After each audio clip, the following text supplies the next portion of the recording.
बिस्मिल्लाहिर्रहमानिर्रहीम। अस्सलाम वालेकुम नाज़रीन, इरफान हाशमी आपको शो में खुश आमदीद कहता हूँ। आज 31 मई और दिन है मंगल का।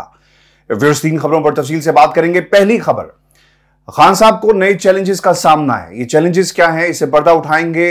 इंतखाबी तैयारी या लॉन्ग मार्च, खान साहब को क्या करना चाहिए। इस वक्त इंपोर्टेड हुकूमत ने एक साजिश तैयार की है, ये साजिश क्या है।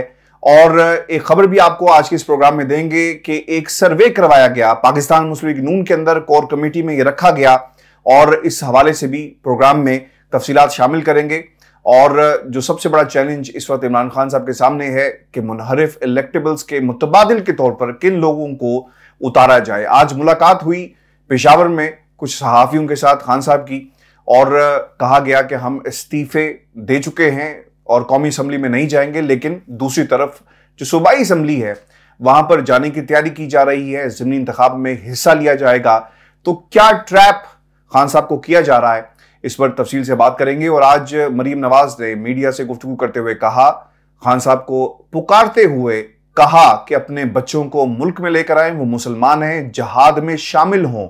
और इसका जवाब बहुत ही जरूरी है देना, क्योंकि मरीम नवाज के बच्चे क्या कर रहे हैं और नवाज शरीफ के बच्चे क्या कर रहे हैं, शहबाज शरीफ के बच्चे क्या कर रहे हैं, और इनके बच्चों के बच्चे आगे क्या कर रहे हैं, इस पर भी मैं तफसील से आपके सामने डिटेल्स रखूंगा। क्योंकि जुनैद सफदर सिर्फ शादियां करवाने के लिए और इनकी शादियों को पाकिस्तान की मीडिया की जीनत बनाना सिर्फ ये काम नहीं है, बल्कि आपको तहरीक का हिस्सा बनना पड़ता है और मुल्क की खिदमत करना पड़ती है। सिर्फ मरूसी किरदारों के आगे मरूसी किरदार जो हैं और जो मरूसी सियासत है, सिर्फ इससे काम नहीं चलेगा। व्यूअर्स, इंपोर्टेड हुकूमत को पाकिस्तान पर मुसल्लत किया गया बाहर की ताकतों ने, और इसका बुनियादी मकसद यह था कि खान साहब की हुकूमत को गिरा दिया जाए, क्योंकि खान साहब उनकी मर्जी के फैसले नहीं कर रहे थे।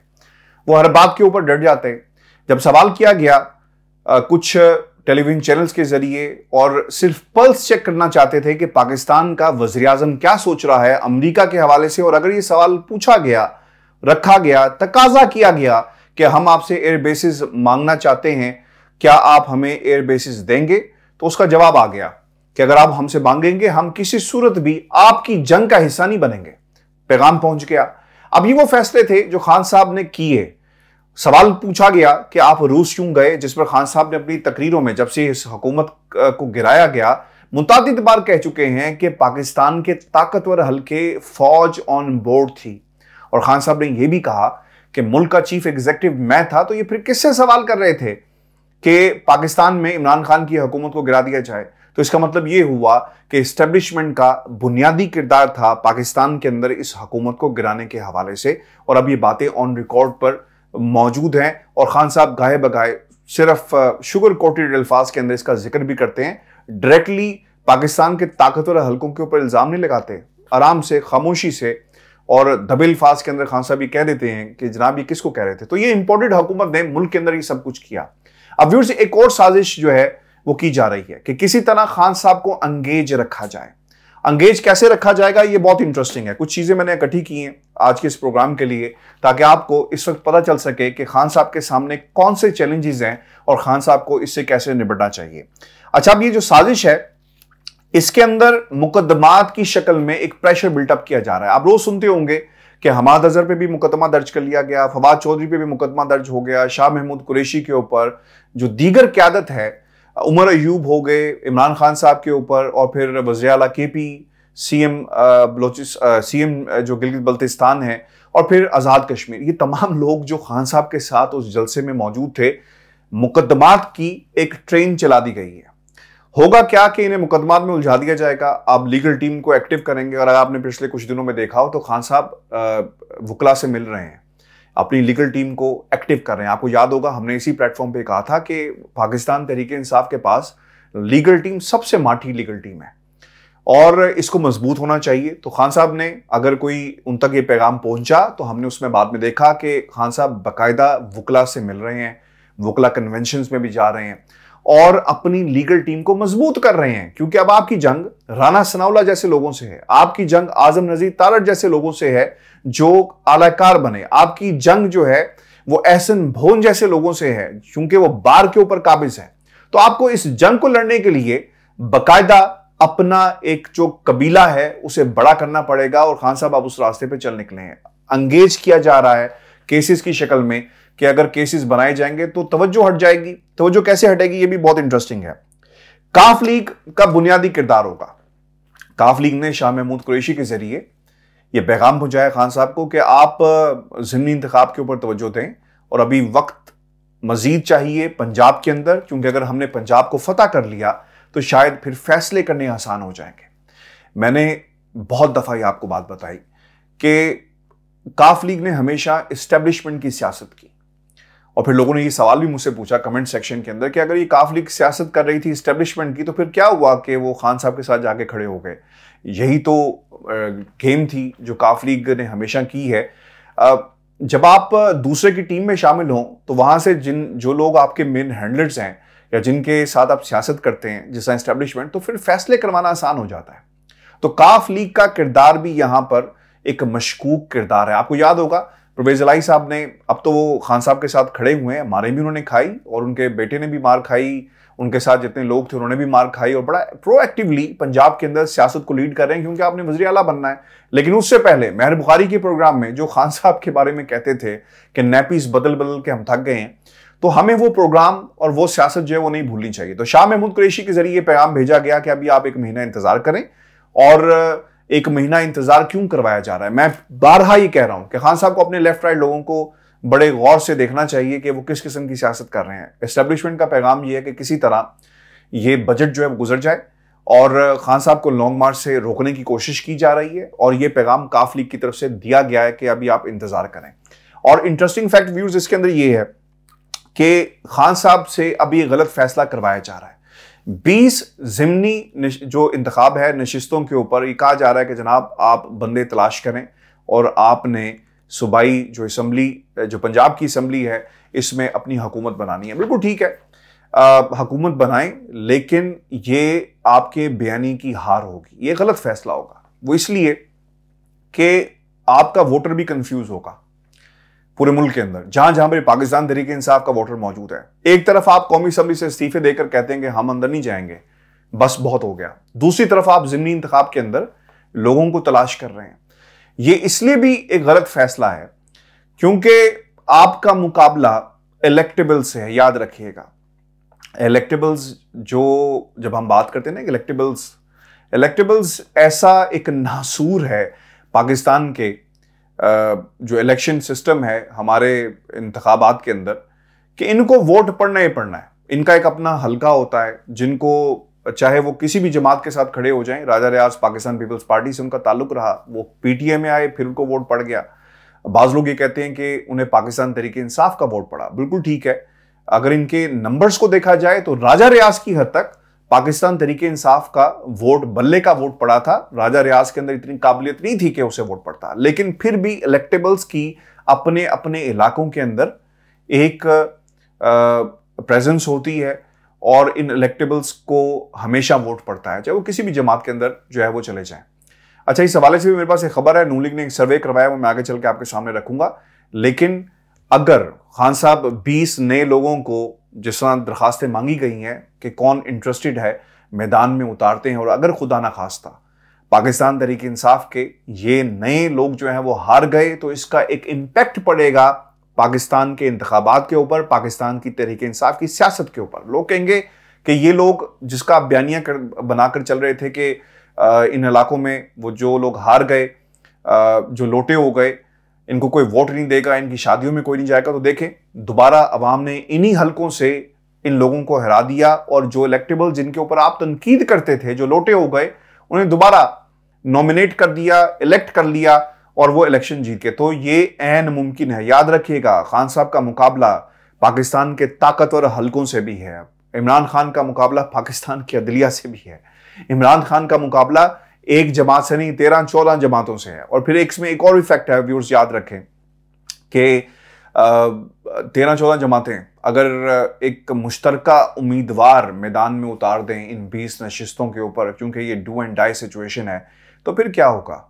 नए चेहरों का मुकाबला उन इलेक्टेबल से होगा, और ये भी मुमकिन है कि जो नए इलेक्टेबल्स, ये भी याद रखें कि कहीं पर फैसले के अंदर ये नहीं लिखा गया कि ये नाअहल होंगे, ताहयात इन पर पाबंदी होगी, ये भी अभी फैसला आना बाकी है और इसका फैसला इस हवाले से कानून साजी होना बाकी है।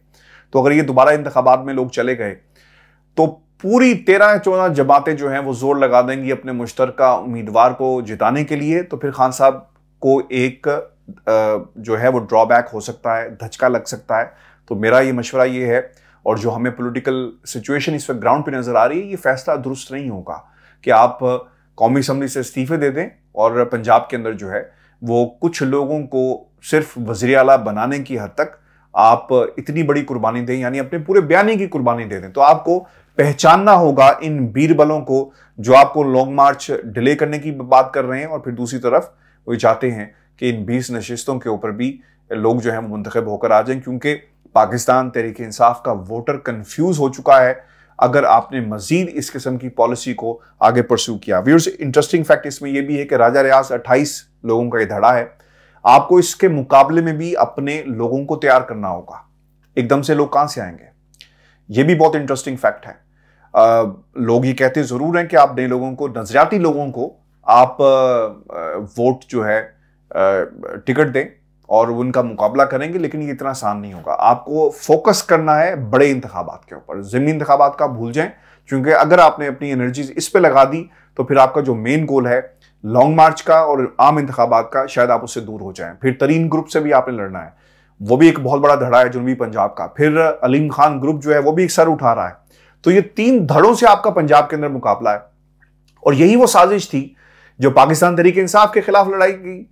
लोग आपकी जमात के अंदर मौजूद थे और उन्होंने किस तरह आपको इन लोगों से लड़ा दिया, ये अलग बात है कि इनके खिलाफ केसेस थे, ये माफियाज थे, ब्लैकमेलिंग के लिए इन्होंने हमेशा सियासत की, अपने मफादात के लिए सियासत की। लेकिन इसके बावजूद व्यूअर्स याद रखें, पाकिस्तान तहरीक इंसाफ को धचका पहुंचा और इनका मुतबादिल पंजाब के अंदर तलाश करना होगा, क्योंकि आइंदा इलेक्शन के अंदर एक बड़ा जबरदस्त मुकाबला होगा पाकिस्तान तहरीक इंसाफ और नून लीग के दरमियान। व्यूअर्स, आपको ये बताते चलें कि काफ लीग के ऊपर भरोसा नहीं करना खान साहब, और अपनी जो पॉलिसी है, आज उन्होंने शायद पेशावर में भी ये बात कही कि अभी तक काफ लीग जो है हमारे प्लान के मुताबिक चल रही है, लेकिन ये जरूर ध्यान रखिएगा कि ये फैसले किस किस्म के करते हैं। अच्छा, बाज़ लोग ये शायद कहेंगे कि 1985 के अंदर पाकिस्तान पीपल्स पार्टी ने मैदान खाली छोड़ने की गलती की, ये बाद में उन्होंने खुद भी तस्लीम किया। याद रखें कि ये ज़िमनी इंतखाब है, आम इंतखाबात नहीं है, इसमें और उसमें फ़र्क है। तो लिहाजा फैसला खान साहब को सोच समझ के करना पड़ेगा। व्यूअर्स, आज मरीम नवाज ने भी कुछ बातें कही हैं, और वो क्या कहती हैं, वो ये कहती हैं कि अपने बच्चों को इमरान खान पाकिस्तान में वापस लेकर आओ। अच्छा, अब वो ये क्यों कह रही हैं? वो ये कहती हैं कि मुल्क के अंदर एक फसाद की फिजा कायम है और इस फसाद को ख़त्म करना होगा। इमरान खान साहब कहते हैं कि जहाद होगा तो फिर इस जहाद के अंदर जो आपके बच्चे मुसलमान हैं उन्हें पाकिस्तान बुलाया जाए और इस जहाद का हिस्सा बनाएं, क्योंकि जहादियों की फ्रंट लाइन में खड़ा करो। जहाद है तो खुद आप पर भी फ़र्ज़ है, जहाद तो हर मुसलमान पर फ़र्ज़ है, वो भी मुसलमान हैं, जहाद में आए और सफ़े अव्वल में खड़े हों। ये मरीम नवाज ने इमरान खान के बच्चों पर आज तनकीद की है। वीर जुनैद सफदर को लंदन पुलिस ने गिरफ्तार किया, और इसलिए गिरफ्तार किया क्योंकि उन्होंने कुछ लोगों के ऊपर हाथ उठाया यहां पर, और फिर बाद में पुलिस ने रिहा भी कर दिया। लेकिन वो विजुअल्स और वो तस्वीरें गूगल के ऊपर मौजूद हैं, इंटरनेट के ऊपर मौजूद हैं, आप लिख सकते हैं Junaid Safdar arrest in London, आपको वो तस्वीरें जो हैं वो मिल जाएंगी। और इस गिरफ्तारी की वजह ये थी कि इन्होंने कुछ लोगों के ऊपर हमला किया, अटैक किया, और वो विजुअल्स भी मौजूद हैं जो इंडियन टीवी चैनल्स ने भी बढ़ चढ़ कर दिखाए, और जिससे पता चलता है कि जुनैद सफदर ने उस वक्त क्या किया और आगे से रिटेलिएशन किस किस्म का था। इंटरेस्टिंग फैक्ट ये है कि जुनैद सफदर को तैयार किया गया जब लंदन के अंदर तैयारी हो रही थी शादी की, और फिर उनके गाने बड़े वायरल हो रहे थे, और एक टीवी चैनल बार बार दिखाता था कि एक और वीडियो वायरल हो गई, खूबसूरत गाना सिंगर के साथ गाते हुए महफिल लूट ली। ये तमाम हरबे इसलिए इस्तेमाल किए जाते हैं कि किसी तरह रेलेवेंट रहा जा सके सियासत के अंदर। आपका वैसे तो कोई कदर नहीं है ना, आपकी क्वालिफिकेशन क्या है? आपकी क्वालिफिकेशन ये है कि आपने कभी मार नहीं खाई, आपने मारा है लोगों को, और अरेस्ट हुए, वो एक लंदन की, मैंने जिसका हवाला भी दिया। आपकी क्वालिफिकेशन ये है कि आपके जो नाना हैं वो 3 बार के वज़ीर आज़म रहे। आपकी क्वालिफिकेशन ये है कि आपके खानदान जो है वो हुक्मरानों का खानदान है। आपकी क्वालिफिकेशन ये है कि आप मरीम नवाज के बेटे हैं। आपकी क्वालिफिकेशन ये है कि मरीम नवाज वो हैं जो ख्वाब देख रही हैं मुल्क का वज़ीर आज़म बनने का। आपकी क्वालिफिकेशन ये है कि इसीलिए उस क्वालिफिकेशन की बुनियाद के ऊपर बच्चों को प्रमोट किया जाता है। मरीम नवाज को भी इसी तरह प्रमोट किया गया माजी के। मैंने आपको मुतादिद बार कहा है, मैं बार बार आप कहेंगे बाद में रिपीट करता हूं, हमारे सहाफ़ी दोस्तों ने मरीम नवाज को सियासत में इन करवाया कि मियां साहब मरीम को भी बिठाया करें, उसे पता चले कि क्या हो रहा है क्या नहीं, अहम मीटिंग्स के अंदर लेकर जाया करें। तो इस तरह मरीम नवाज का ज़हूर हुआ पाकिस्तान की सियासत के अंदर। ये इनकी सियासी जो स्ट्रगल है वो आपके सामने है। और इन्होंने ये बात कही कि इमरान खान अपने बच्चों को भी जिहाद में शामिल करो।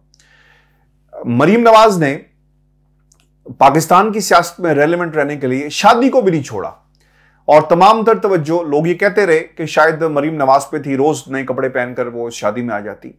लॉन्च किया गया इमरान खान के पार्टी के खिलाफ सियासत के अंदर लॉन्च किया गया कि कल को इन बच्चों ने सियासत को संभालना है। तो ये काबिलियत है इनकी। और दूसरी तरफ ये इमरान खान के बच्चों पर इसलिए अटैक करते हैं क्योंकि बच्चे जो हैं वो बहुत दिल के करीब होते हैं।